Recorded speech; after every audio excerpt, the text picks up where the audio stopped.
มาเบิ่งเรื่องเว้าเรื่องเบิ่งเรื่อง ชีวิตการเป็นอยู่ของพ่อแม่ประชาชนออกเป็นญาติโยมทั้งหลายแต่ละมื้อแต่ละวัน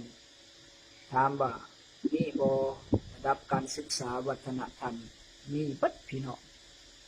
บางคนก็จบปริญญาตรีปริญญาโทปริญญาเอกเฮ็ดหลายเหตุการณ์น้ำเอกชนมีเหตุหลายเหตุการณ์น้ำผักน้ำรัฐมี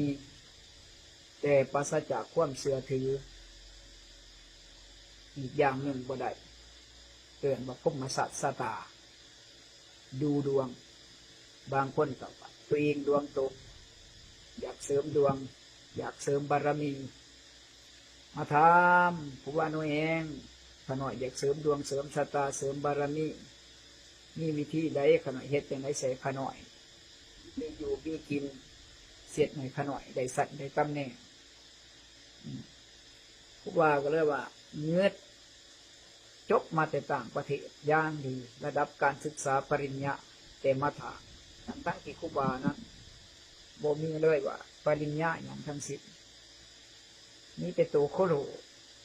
นี่แต่ผ้าคุ้มผ้าสบงผ้าจีวรเพิ่นถวายให้เทศให้นุ่งในปัจจัยสี่ของบรรพสิทธิ์เป็นว่าปัจเจเวคขณะอิวลังดินดีปตังเสนาสนะคิรณะเพศัสสังอยู่ในสี่อย่างว่าพ่ออยู่พ่อกินพ่อเพียงพ่อไปพ่อมา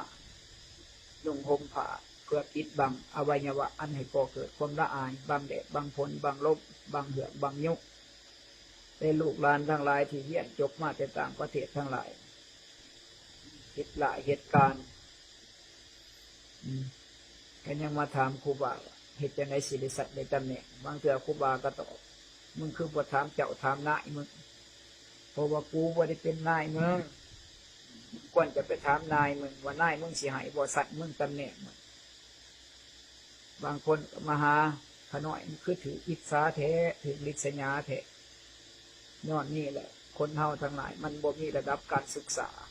มันขาดวัฒนธรรมที่แท้จริงพ่อแม่ว่า knowledge is power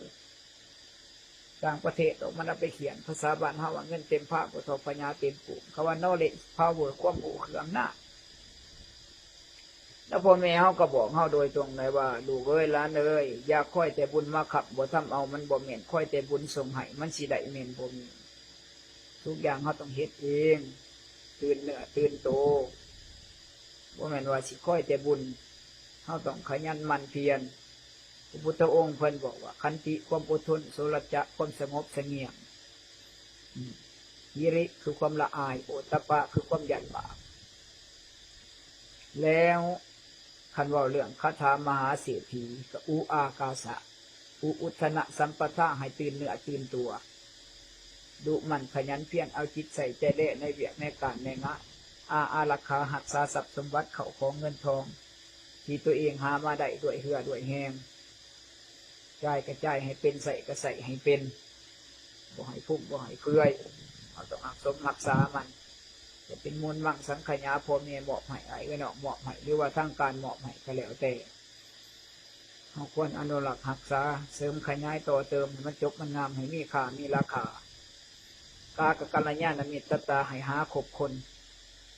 ใดให้ความขดเขาสิคบคนแบบใดเขาก็ตัดสินใจเอาเพราะว่าสองตามีสองหูมีหนึ่งสมองหนึ่งจิตคนเอาทุกคนอาการ32อย่างครบถ้วนแล้วต้องพิจารณาบางคนก็ไปวัดหักโบหูวัดไปเป็น100 วัด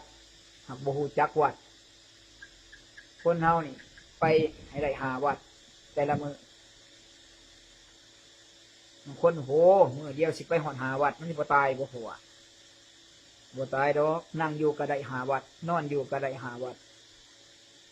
ขอให้วัดใจวัดหูวัดปากวัดดังวัดตาท่านสิขึ้นวัดใดก่อนก็ได้อยู่ในนี่สิไปวัดใดก่อนก็ได้ถ้าท่านเข้าใจใน5 วัดนี้ท่านจะมีความสุขเมื่อไปได้5 วัดแล้วเจ้าก็ต้องได้หู้อีก4 วัดวัดหนึ่งเม่นวัดตาสงสารที่มนุษย์เฮาเวียนว่ายตายเกิดเกิดมาวัดตาสงสารวัด2 วัดกราบไหว้สักการะบูชาเอากับเขาใจเอาเองก็คือวัดว่าอาหารพุทธศาสนาพ่อแม่ครูบาอาจารย์คนอยู่คนชิดคนสอนอันนี้วัดสามมันว่าเรื่องวัฒนธรรมวัฒนธรรมมันหมายถึงความหูความสามารถระดับวัฒนธรรมและก็ฮีตของประเพณีที่สืบทอดต่อๆกันมาอันนี้เราก็ต้องให้รู้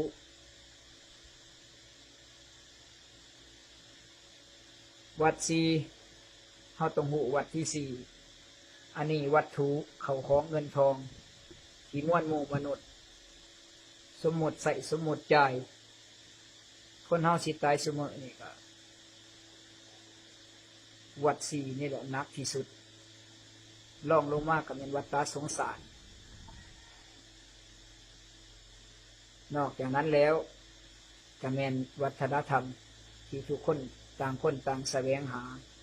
พอเสมอนี่หลายคนก็บอกว่าครูบาบ่มีเงินส่งลูกห้ามบ่มีเงินส่งลูกเรียนอันนี้ก็เป็นถูกไปเฮียนกันจะสีออกกระจะสีเขาเฮ็ดเวียกกระจะคันในประเทศลาวคันบ่มีการจะเลื่อนกันเต็มมือปลดปล่อยมันล่าช้ากระย่อนจะเวลากูเขาได้เหตุการณ์แล้วกูก็ต้องพยายามโกงสอราดบังหลวงให้ได้เงินที่กูเคยจะมาอันนี้บทจำเป็นอธิบายเม้นแต่เด็กหน่อยเกิดมาองค์ปูมือกระหูฉะนั้นมนุษย์เฮาทั้งหลายจะสุขจะทุกข์จะดีจะชั่วอยู่ที่ตัวและหัวใจของเฮาเป็นหลักพ่อแม่เฮาบอกว่าจิตเป็นนายกายเป็นแหลมจิตมันสั่งจังไรกายมันก็ต้องได้ปฏิบัติตามหลายคนผัวไปติดสาวก็มาเมียไปติดบ่าวก็มา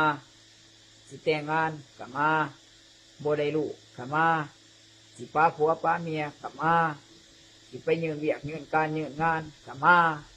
แสดงว่าคนลาวเฮาเองยังขาดความหูความสามารถยังขาดความเฉลียวฉลาด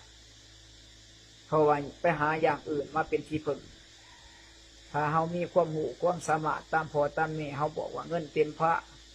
ใส่เลยสิทอพญาเต็มพุงถ้าเฮามีความหูความสามารถความเฉลียวฉลาดแล้วเฮาก็บ่จำเป็นดอกคือก็เฮาเรียนภาษาต่างประเทศเช่นตัวอย่างภาษาอังกฤษบ่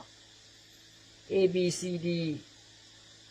ไปเฮาก็ฮู้คันว่าภาษาฝรั่ง A B C D เฮาก็ฮู้ไปรัสเซีย A B K D เฮาก็ฮู้คันไปบ้านครูบาเขาก็ไม่เกเดไม่เงขี้สิจริงอยู่บ้านครูบาคันผู้ใดมีไม้สาวไปเงขี้ซี่ขี้ตกมาเฮ็ดกระบอกกระบองทรงขายขันมีเงินมีคำขันดูได้ไงขันขี้ข้านกับบ่ได้ยักอีกคนเฮาขันเฮียนหูแล้วเฮาก็ยอมใส่ได้คือเฮาเห็นต่างประเทศมานี่แหละเฮาล้มภาษามันได้เฮาก็ล้มกับมันได้ขันเฮาล้มภาษามันบ่ได้มันก็มีภาษาหนึ่งที่ช่วยเหลือคือภาษาใบเอิ่นว่าภาษาเกิดที่ใส่มือใส่กิริยาแทนเป็นบางส่วนที่ทดแทนกันได้เบะเบะบูเบะเบะบ้าก็แล้วแต่ฉะนั้นจะมาเฮาเองก็จะเสื่อหลายในเรื่องงมงวยจะสุไปหาแต่หมอดูหมอเดาหมอเก้าขี้กาหลายคอกแคกก็หาหมอดูเงือกงักก็หาหมอดูโอ้น้องเฮาตื่นโตซะเถอะให้ประกันตื่นตัวเองให้เป็นตัวของตัวเองเถอะเฮาเฮียนวิชานั่นวิชานี่มาโมก็เลือกเอาคัดเลือกเอาจบมา1,000 คนได้เวียกบ่ฮอด10 คนขันเฮียนการเงินการบัญชีการบริหารธุรกิจและบริษัทมันมีฮอดล้านบ่ในประเทศลาวหรือฮอด2-3 ล้านในลาวที่จะห้องรับเอาพนักงานนั่นได้ที่เฮียนจบมาเขาบรรจุเข้ามาตั้งแต่ผู้เป็นครูไปสอน7-8 ปีเขาก็ยังบ่ได้รัฐกรได้ออกไปละก็มียอมบางคนมาเป็นปีนึงได้แล้วล่าออกไปเขาเวียกไม่เพราะว่าคอยเป็นรัฐกรอันนี้อย่างเซ็นและก็เงินอันนี้เป็นจริงบ่ผิดหรอก พอผู้ขาก็เฮ็ดเกี่ยวเกกับโรงเรียนช่วยเหลือสังคมเพื่อลูกเพื่อหลานเพื่อบ้านเพื่อเมืองตัวเองบวชมากบ่มีลูกหรือบ่มีเมียเด้เฮ็ดจังได๋คันลูกบ้านหลานเมืองบ่เป็นลูกเฮาสิเอาไผมาเป็นก็เอาลูกบ้านหลานเมืองแล้วมาเป็นลูกเฮาหลานเฮาเวลาเฮาตายไปก็ตารับพอเป็นหยังเฮาไปเกิดอยู่ในใจเขาเฮาได้เฮ็ดสิ่งที่ดีงามให้กับเขาแหละเฮาก็ควรปลื้มปิติและยินดีในชีวิตของเฮา